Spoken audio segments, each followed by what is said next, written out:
ବାସନ୍ତି ହଁ ଲୋ ଶାନ୍ତି ଅପା କହ ଏତେ ଦିନ ପରେ ଆମେ ଦେଖା ହେଲ ଅପା ଯୁଗ ଯୁଗ କଳି ଯୁଗ ଇଏ ଆଉ ତୋ ବୋହୂ ପିଲା କଥା କଣ ସବୁ ସେ କାର୍ତ୍ତିକ କୁଆଡେ ଯାଇଛି ତାର ସିଏ ତ ବିଦେଶରେ ରହୁଛି ଆଉ ତାର ଟିକେ ଦେଖା ଦର୍ଶନ ନାହିଁ ତମେ ବି ଭୁବନେଶ୍ୱରରେ ପଳଉଛ ଆଉ ବୋହୂ ପିଲା କଥା କଣ ବୋହୂ ପିଲା କଥା ଠିକ ନାହିଁ ମାନେ ପରିବା କାଟିଲା ପରେ ଏଡା ବଡ ଷ୍ଟାଣ୍ଡ ଆଣିକି ମୋବାଇଲ ରଖିକି ନାଚୁଥିଲା କୁହନି ଲୋ ଅପା କୁହନି ଇଏ ବୋହୂ ପିଲା ଯାହା ଭଳିଆ ହଉଛନ୍ତି ମୋ ବୋହୂ କଥା କହୁଛ ନା ମଲା ଯା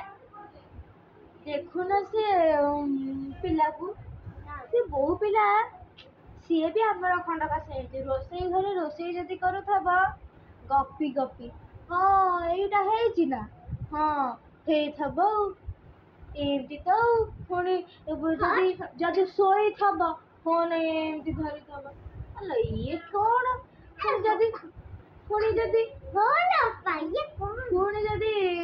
ଭିଡିଓ କରୁଥବ ଭିଡିଓ କରିବ ଆରେ ଇଏ କଣ ଏବେ ଗୋଟେ କଣ କୋଉ ଗୀତ ଗୋଟେ ବାହାରିଲା କଣ କୋଉ କୁଣ୍ଡେଇ ଗୋଟେ ହେଲାଣି ହଁ ସେଇ କିଲୋ ମା ସେଇ ଗାଣ୍ଡି ଘର କୁଣ୍ଡେଇ ହେଲାଣି ସିଏ କି ଗୀତ ଭୂତ ମାନେ ଖାଲି ତ ଏଇ ଗୀତ ସମସ୍ତେ କଲେ ଆଉ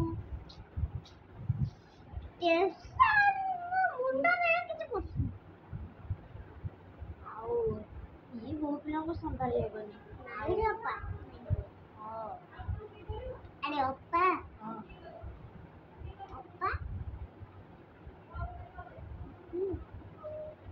ଦିଦି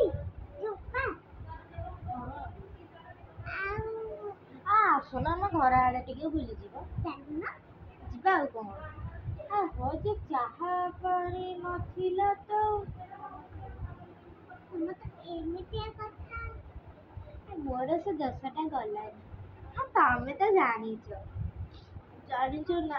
ସେ ଯୋଉ କଳି ଯୁଗ ହେଲାଣି ଏ ଯୋଉ ବୋହୂ ହେଲେଣି ଆଉ ତମ ପୁତୁରା ତମ ମାନେ କଣ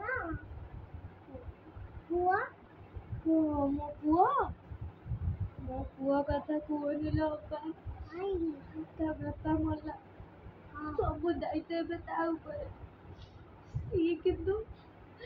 ସ୍ତ୍ରୀ କଥା ବୁଝି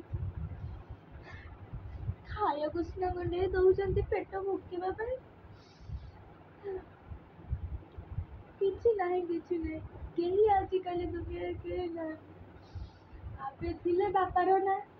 କାଲିକି ଥିଲେ ଆଜିକି ଥିଲେ କାଲି ନାହିଁ ତମେ ଆଇଛ ବୋଲି ମତେ ଟିକେ ଭଲ ଲାଗୁଛି